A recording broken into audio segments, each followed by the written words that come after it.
میں ابھی تھوڑی دیر پہلے لائیو پہ بیٹھا تھا، وہاں ایک لڑکی ویڈیو کال پہ آئی اور اس نے روتے ہوئے گڑ گڑاتے ہوئے ایک اپنی دکھ بھری کہانی سنائی، جس سے مجھے بھی بے حد غصہ آیا اور بہت دکھ ہوا، اور پوری لائیو پہ بیٹھے تمام لوگوں کو دکھ بھی ہوا اور غصہ بھی آیا، کیونکہ اسلام کو بھی اس نے پوائنٹ آؤٹ بیچ میں کیا۔ وہ ایک ہندو لڑکی تھی اور اس نے ایک مرد کی خاطر، ایسے مرد کی خاطر جو پہلے سے شادی شدہ تھا اور اپنی بیوی کو 2 طلاقیں دے چکا تھا، اس کے لیے اسلام قبول کر کے اس سے شادی کی، اور اب اس کے حالات یہ ہیں کہ وہ مرد اس کو وقت ہی نہیں دیتا۔ 2 یا 3 گھنٹے کے لیے دن میں وہ اس کے گھر آتا ہے، اور وہ بھی وہ موبائل یا ٹی وی کو دیکھ کر وہ واپس چلا جاتا ہے۔ اگر وہ کوئی بات کرے تو اسے کہتا ہے کہ جی آپ کو پیسے سے مطلب ہے، پیسہ مل رہا ہے، کھاؤ پیو اور آرام سے بیٹھو، میں نے ادھر ہی جانا ہے۔ اور وہ عورت اس طرح اسے اپنے پاس کھینچ رہی ہے، وہ کہہ رہی ہے کہ جی میرے 4 بچے ہیں، میرے حقوق زیادہ ہیں، مجھے آپ زیادہ وقت دو، میرے بچوں کو زیادہ وقت دو۔ اور اس کی ایک بیٹی ہے جس کی اس نے سٹوری بتائی کہ وہ مجھے کہہ رہی تھی کہ میں نے کتنی بار پاپا کو کہا ہے کہ مجھے آئس کریم لا کے دیں، لیکن آج تک مجھے پاپا نے آئس کریم لا کے نہیں دی۔ حالانکہ وہ دوسری بیوی کے بچوں کو اور دوسری بیوی کو آئے روز پارک لے کے جاتا ہے، گھماتا پھراتا ہے، کھلاتا پلاتا ہے، لیکن اس بچی کے لیے وہ ایک آئس کریم تک نہیں لاتا۔ یار کتنی بڑی زیادتی ہے۔ بیٹیاں جب تک گھر ہوتی ہیں، میں تو کہتا ہوں وہ کہیں آسمان سے چاند تارے توڑ لاؤ تو وہ چاند تارے بھی توڑ لانے چاہیے۔ بیٹیوں کی آگے کی زندگی تو بے حد مشکل ہوتی ہے۔ جب تک وہ باپ کے گھر رہیں تب تک تو وہ خوش رہیں، ان کی تمام خواہشیں چھوٹی چھوٹی تو ان کی خواہشیں ہوتی ہیں، کون سی انہوں نے کوئی بڑی خواہشیں کرنی ہوتی ہیں، ہر خواہش ان کی پوری ہونی چاہیے۔ اور اسلام کو پوائنٹ آؤٹ اس نے اس طرح کیا کہ میں تو اب ہندو تھی، میں نے اسلام قبول کیا،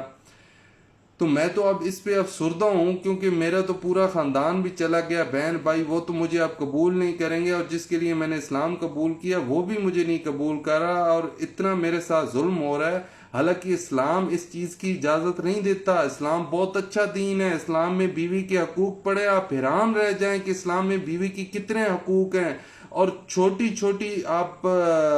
جو باتیں ہیں وہ کر کے کتنے ایک ثواب کما سکتے ہیں، اپنی بیوی کی چھوٹی چھوٹی خواہشات پورا کر کے اس کو خوش رکھ کے کتنے ایک ثواب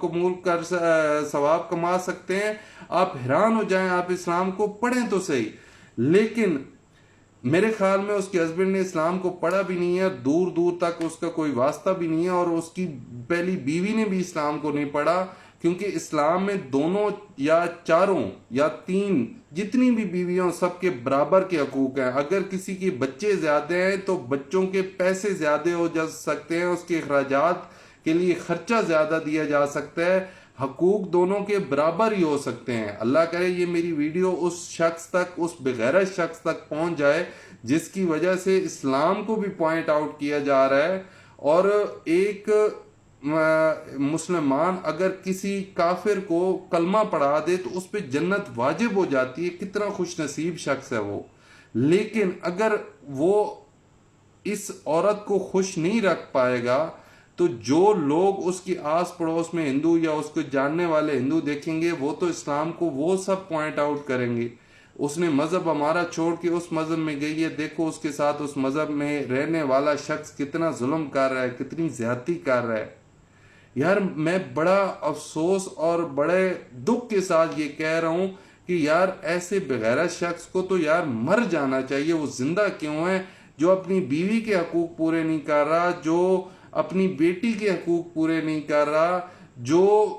اسلام میں شرعی حقوق نہیں پڑھ رہا، اور اس کو اتنا نہیں پتا کہ وہ کتنا بڑا گناہ کر رہا ہے، اور 2 بیویوں میں اگر وہ برابری نہیں کر سکتا تو اسے شادی کرنی ہی نہیں چاہیے تھی، لیکن اگر اس نے شادی کر لی ہے تو وہ برابری نہیں کر رہا، تو اس کا بھی اسے بہت بڑا جواب دینا پڑے گا جب وہ آخرت میں جائے گا۔ اس وقت اس کے پاس اس کا جواب دینا مشکل ہو جائے گا۔ ابھی بھی اس کے پاس وقت ہے، اگر وہ سمجھنا چاہے سمجھ جائے، ابھی بھی وہ اگر چاہے تو اس بیوی کو وقت دے، جتنا یہ وقت چاہتی ہے اتنا وقت دے، یا دونوں کو برابر کا وقت تو لازمی دے نا۔